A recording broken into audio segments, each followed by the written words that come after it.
ওই হ্যালো, আপনি কি রুগী? হ্যাঁ, আপনি কে? আমি একজন ম্যাজিস্ট্রেট, এই হাসপাতালে সবকিছুর খোঁজ খবর নিতে এসেছি। মার মার মার, পিছনে পিছনে। আপনি অসুস্থ? আরে না। তাইলে আপনি এখানে কি করেন? ও হ্যাঁ হ্যাঁ, আমি অসুস্থ। তা অসুস্থ হয়ে আপনি গেম খেলতেছেন কেন? ওই রিব্যাক দে মার, রিব্যাক দে মার, রিব্যাক দে মার, মরে গেলাম গা। ওই আপনি মোবাইল রাখেন, মোবাইল রাখেন। অসুস্থ হয়ে গেম খেলতেছে। ডাক্তার তো আমার এই কথা বলে নাই যে আমি গেম খেলতে পারবো না, নইলে তো আমি এখানে আসতামই না। মানে মানে ডাক্তার আপনাকে এখানে আসতে বলছে?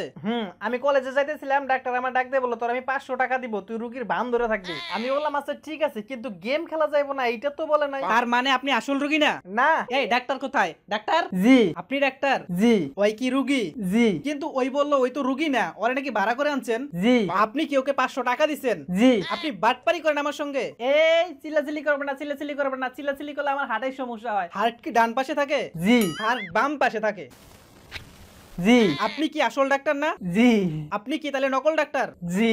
বাইরিয়া টেংরি টুকরি ভেঙে দিমু। চিল্লাচিল্লি করবেন না, আমি একজন অভিনয় শিল্পী, আমাকে 1000 টাকা দিচ্ছে, আমি অভিনয় করতেছি।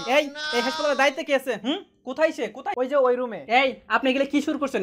আপনি কে? আমি একজন ম্যাজিস্ট্রেট। ও, আমি এই হাসপাতালের মালিক। কিন্তু এটা তো সরকারি হাসপাতাল। ও, মানে হলো কি এই হাসপাতালের দায়িত্বে আছে আর কি। তা হাসপাতালে এগুলো কি চলতেছে?